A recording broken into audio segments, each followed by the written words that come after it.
Welcome to Hope is Here. It is Food for Thought Friday. I'm so glad that you are with us today. I want to encourage you by sharing some things that God's either spoken to me through my quiet time, reading my Bible, a devotional book, maybe through a podcast that I've heard, through a conversation with somebody else, or something I've read in a book, or maybe something I've seen on social media. I want to start with a quote that I saw was posted. I don't know who said this, but it just said, "It's never too late for a new beginning in your life." And friends, it's so true. I've heard the other quote that, it may be too late to make a brand new beginning, but it's never too late to make a new ending. Well, to make a new ending, it has to start with a new beginning. And I don't care where you're at, friends, whether you're 16 listening to us today or you're 86, you can still make a difference with your own life. You can make some changes, invest in other people with your time, your resources for praying, just listening. Oh my goodness. Just listening to somebody. I mean, when I'm fortunate enough to have somebody that asks me how I'm really doing, and I'll say, "Oh, I'm doing okay." No, "Oh, how you really doing? Tell me." And they listen, and I get to share maybe some good things are going on, but also maybe a couple burdens on my heart. I can't tell you what a blessing that is. And so, friends, to have that new beginning in your life, it takes others, but yet it all starts in our mind. Saw this quote earlier this week, too, on social media. "You can only win when your mind is stronger than your emotions." You can only win when your mind is stronger than your emotions. I talked about on Tuesday, Jeremiah chapter 17, verse 9, "The heart is deceitful above all things and beyond cure. Who can understand it?" And I have to admit that, I'm wired up. I'm right in the middle on the Myers-Briggs personality test on whether I'm a thinker or a feeler. I'm right in the middle. So it means that sometimes, yes, I make my decisions with my feelings.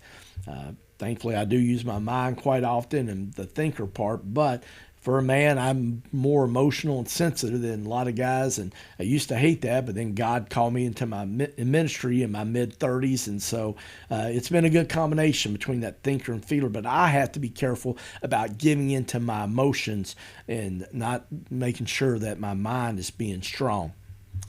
I saw this great quote on a Facebook page, a picture of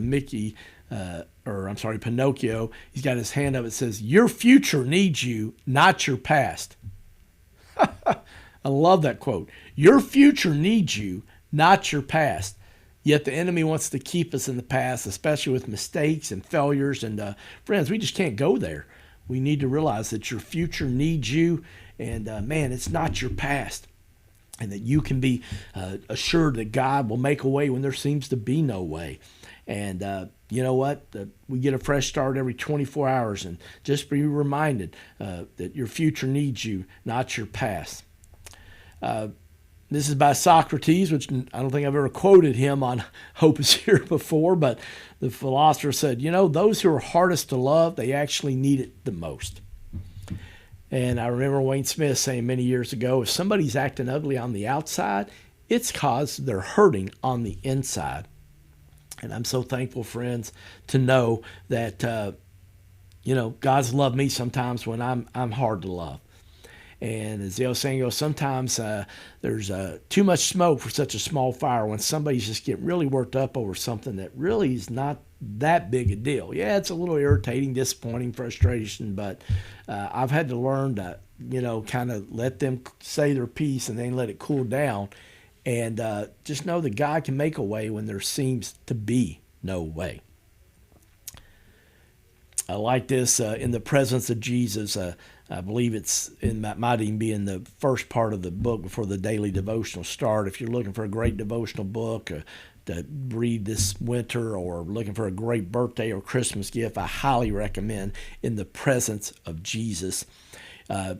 There's a quote from that says, "If you have been feeling sorry for yourself today or spent time beating yourself up because you've messed up, I want to assure you nothing you can ever do will separate you from my love." Say that again. If you have been feeling sorry for yourself today or spent time beating yourself up because you messed up, I want to assure you nothing you can ever do will separate you from my love. I heard this quote recently from a friend of mine, and it said, When you feel like God is quiet, just remember nobody shouts at you when they're right beside you. That's so good. I want to share that again. You know, when you feel like God is quiet, you wonder, where are you, God? And I've been there, okay? But I love what it says in the next sentence. Just remember, nobody shouts at you when they're right beside you. And friends, God promises in the Bible, He never leaves us. He never forsakes us. That He's a friend that sticks closer than a brother. And I just really would encourage you today to just know that and talk to God. It talks about in James, draw close to God and God will draw close to you. Or draw near to God, He will draw near to you in another version. Saw this quote by Johnny Cash recently. Anyone who really wants the truth ends up at Jesus. And we know that Johnny Cash definitely had a lot of issues with substance abuse and things, but accepted Jesus and has some great gospel songs and things he sings. And just, he tried everything this world had to offer, but he realized that eventually the truth ends up at Jesus. I like this quote by Craig Rochelle, pastor of Life Church out in Oklahoma. I think it may be the largest church in the United States now. They've got, I think, over 25 satellite locations and states, several different states, and even some different countries. But he said, if you're a follower of Christ, when you walk into a room, light walks in. Hope and truth walk in. When you walk into a room, you bring grace, encouragement, and the love of Christ. Christianity isn't an observational faith, it's a participatory faith. We don't just go to church, we are the church. Jesus said, you are a light of the world. You are a light of the world. A town built on a hill cannot be hidden. So I want to ask you, friends, what will you bring into a room today? Will you bring the light of Jesus, or will you bring just a cantankerous attitude where you're complaining all the time, you're being negative, you're being critical, even though the situation may be tough? You can just realize that, you know what, God's still in it. And that attitude thing that we talked about at the end of Tuesday's program, that life is 10% what happens to me and 90% how I react to it. And I've seen people with illnesses and people that are in wheelchairs have much better attitudes than people that have great health. Because the enemy, I tell you, there could be 10 things going on in your life, and 8 of them could be pretty good, but 2 are not going so well. And what do we focus on? We focus on those 2. And the enemy loves it. And I just want to encourage you, friends, followers of Jesus, we got to be better than that. We got to be smarter than that. We got to be wiser than that. I saw this verse, Isaiah chapter 60, verse 22. And somebody listening today or watching on our YouTube channel, I know with all my heart that you needed to hear this today. It says, when the time is right, I, the Lord, will make it happen. I'll say that one more time. When the time is right, I, the Lord, will make it happen. Friends, it's so good to know that. And thing I'm having to learn, and it's taken me a while, and I still struggle at times, but I think I do a little better. Even though I'm in my 50s, I just still learning like you. But, God's timing's not always my timing, okay? God's timing's not always our timing.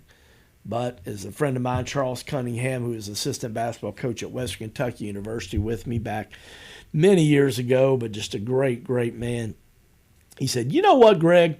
God's a lot like the mailman. You don't know when he'll get there, but he always delivers. And friends, just what truth that is. God does deliver. A lot of times, to be honest, it's not on my timing, and sometimes it's not even a way that I ever thought. But I think he does that because it keeps us, one, being faithful in prayer and seeking him, and also realizing we're not in control. And then when it happens in his timing or in a different way than I expected, then it's that reminder that he is God and I am not. So I want to encourage you, friends, to just really just maybe Isaiah 60 verse 22, if you're discouraged about waiting or something, just write that down. When the time is right, I, the Lord, will make it happen. It's such a great quote. Ephesians chapter 3 verses 14 and 16 says, for this reason I kneel before the Father, from every family in heaven on earth derives its name. I pray that out of his glorious riches he may strengthen you with power through his Spirit in your inner being. And friends, sometimes, man, we just need to hear that in Ephesians chapter 14, verse 16. We have to get on our knees and talk to the maker of heaven and earth and realize that out of his glorious riches, friends, that he can give us strength and with his power through the Holy Spirit and place it in our inner being to give us hope today. I love this quote I saw recently. It says, "You're not grown until you know how to communicate, apologize, be truthful, and accept accountability without blaming someone else." Oh, the blame game. What happens, like this quote by Rick Warren, he says, what happens when you blame somebody or something for a situation? What you're doing is it's like the word blame, you're being lame, okay? I know that's corny, cheesy, okay? But it's just true, friends. If we're going to blame people, we're going to be lame. And don't get me wrong, I know occasionally things happen. It's definitely one person's fault, but we all are going to need some grace at some point. And it just sometimes says, hey, we need to work on our communication, or maybe the best thing you do today is just, say, Greg, as soon as this program ends, or maybe even right now, to say, I'm sorry, I can't wait the final 2.5 minutes. I need to call somebody right now and just apologize to them. And then I love this last part, to be truthful and accept accountability without blaming someone else. Friends, we live in a culture that wants to blame everybody for issues and not accepting of our responsibility for ourselves. And man, I want to encourage you to maybe look in the mirror and say, God, what is it, something that I need to change? And is there anything I'm playing the blame game in and that you want me to change today? And friends, if you ask God, he'll tell you. He always will. I love this by my friend and pastor Dave Kibler. He's in Nicholasville, Kentucky, the pastor of Catalyst Christian Church. He posted this recently on his social media page. He said, 4 things to remember today. Number 1, you matter to God.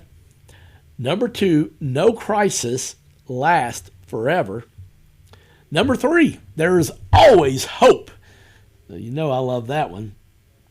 And number 4, others can help. Just ask them. And then I like this. He shares, these are 3 rules of life that he likes to share in addition to those 4 things to remember each day.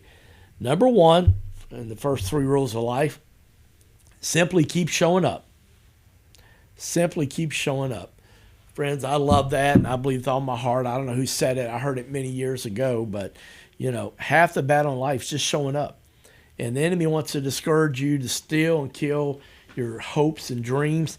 And yet I've learned when I just show up, on the days I don't feel good, that God shows up and he uses me to be a blessing, or I actually wind up being the one that's blessed. And friends, that only makes sense when God does it. And he loves to do it. He loves to bless his kids and help his kids. But sometimes we get discouraged and we want to quit.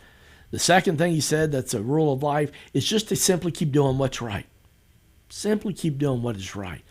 And friends, as a follower of Jesus, no better time to do that. And you definitely be a light in the darkness in this world. And the third rule of life, Dave Kibler says, is to watch what God does in response. Friends, he loves to speak to his kids, but just keep showing up, keep doing what is right, and watch what God does in response. Unfortunately, we're out of time, but thanks for listening. You've been blessed by this program. I hope you'll share it with somebody else. But we hope you have a great weekend. We'll see you on Monday on Hope is Here.